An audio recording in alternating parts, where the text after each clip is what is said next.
Hello photographers. Today I want to share with you 3 things that you can do to improve the composition of your photos. The first thing is to get closer to your subject. This is something that I see in photos all of the time. People find an interesting subject and then they stop and they take a photo of that subject without really thinking about it. But the problem is when you see something that's interesting, your brain focuses in on it and your brain filter works to ignore all of the stuff that is around that subject that you see. So if you're walking and maybe you see a pretty flower and you stop and you quickly take a picture of that flower, well, your brain sees just the flower. But when you take the picture with the camera might pick up the telephone pole in the background, the dirt on the ground or the sidewalk, whatever else might be in the frame. And here's an example of what I'm talking about. A very simple subject. And in this photo, I just stopped and I took a photo of it, and you can see all of the other garbage in the shot. And it's just no good because you don't know what to look at. Whereas this shot right here, where I've gotten much, much closer,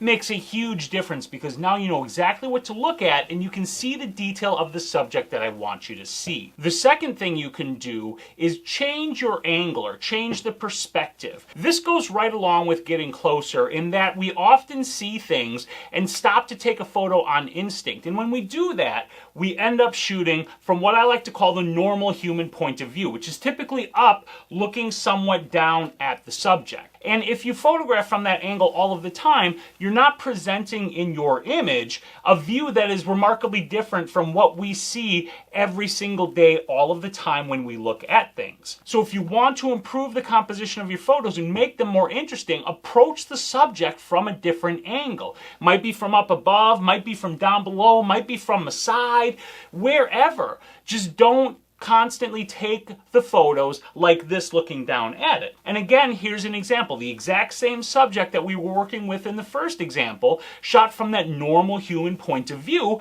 looking down.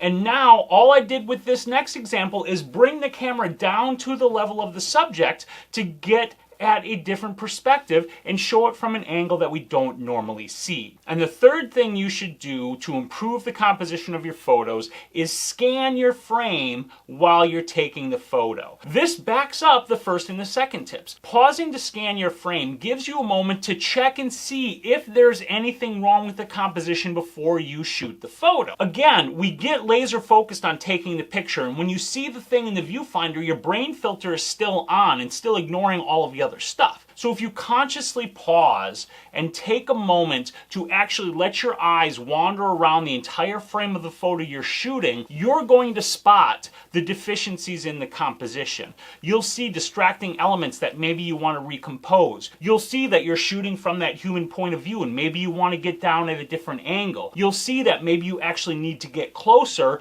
and then you can get closer to frame that shot better. Whatever the problem is, this gives you a chance to spot it before you take the photo. Now, of course, you can review the photo after the fact as well and reshoot the photo if you want, but if you scan the frame before the shot, it saves you the extra time of recomposing and retaking and rechecking another shot. So that's it. Very simple tips, but things that can make a dramatic improvement to your photos. And I put all of this together in a cheat sheet that you can download at this link right here. Now, if you have any questions about composition, your camera, or photography in general, let me know down in the comments. And then do me a favor, would you like this video and subscribe to my channel? If you really like this video, please share it with your friends. Sharing really helps me grow this channel. But the most important thing you need to do is get out there and take some damn photos. I will see you on the live show. Trying to modulate my voice a little bit better because I keep getting comments where people think I'm shouting at them. And I'm not shouting, but I get excited when I talk about photography, and it's kind of hard to keep that under wraps sometimes. Let me know what you think in the comments. Thank you for watching. Now, I get loads of questions and they all boil down to one thing, which is how do I make my camera do what I want it to do? And here's the thing, your camera is like an instrument, and you can't make music if you can't play your instrument. If you want to learn how to play your camera like the instrument it is, visit this link right here to check out my Guide to Shooting in Manual Mode video course.